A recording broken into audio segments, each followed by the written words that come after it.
30 kg de déchets de poisson, 10 litres de IM, 15 litres de mélasse, le tout mélangé dans 200 litres d'eau non chlorée. Ce sont là les ingrédients qui font de cet engrais naturel un engrais surpuissant. Ici, dans le quartier de Tef Arwa, une dizaine de familles se sont rassemblées pour suivre cette démonstration donnée par la Chambre de l'Agriculture. Mais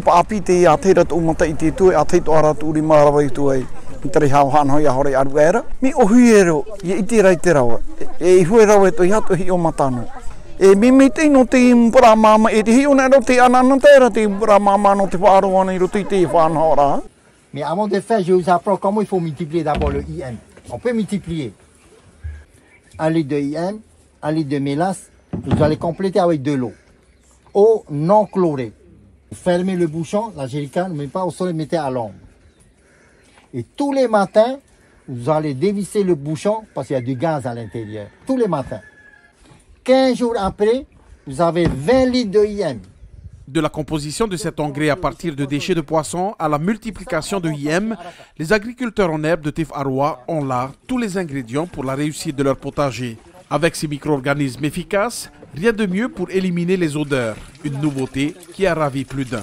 Avec l'algue, ça a une forte odeur. C'est normal, c'est parce qu'on n'a pas mis de produits à l'intérieur comme la mélasse et IM.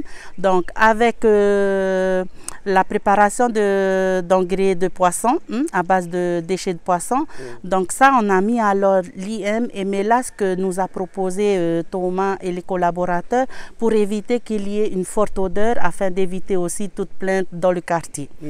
C'est un programme d'action communautaire visant à former une dizaine de familles sélectionnées du quartier Tef Arwa aux techniques simples de l'agriculture naturelle, afin de reproduire les mêmes gestes dans leur propre potager familial. Un programme d'aide aux familles que défend et encourage vivement Madame le maire, surtout en période de crise sanitaire. Aujourd'hui aussi, quand on face à ce qui s'est passé au niveau de la Covid, ceux qui sont partis, c'est surtout une grande partie parce qu'ils avaient une maladie d'obésité ou cardiovasculaire, etc. Et dû notamment à une mauvaise alimentation, mais aussi à une non-activité. Pour nous, il est indispensable que nos femmes au foyer ou alors les personnes qui ne travaillent pas puissent s'occuper, parce qu'il faut aussi être en activité, s'occuper, pourquoi pas dans le farapou. Et cet engrais naturel ne peut que activer et donner de meilleurs légumes, de meilleurs fruits, et donc donner de l'embonpoint et surtout l'envie, de la motivation à nos familles, à nos personnes pour continuer dans ce sens-là.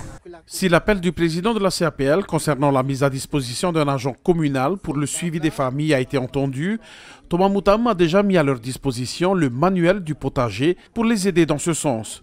Autant dire que le partenariat entre la commune de Haroué et la CAPL semble bien démarrer. Dans tout projet, on s'est aperçu que les projets sont beaux, mais s'il n'y a pas de suivi et pas d'accompagnement, cela retombe aussi vite, les familles ne sont plus aussi motivées. Donc nous avons choisi de prendre un agent de la commune qui va les accompagner. Alors, je dis bien les accompagner, pas pour quelques semaines, non plus quelques mois, mais les années à venir. Donc le projet va continuer à se développer, mais surtout qu'il y ait quelqu'un qui puisse donc continuer à les accompagner et à les motiver.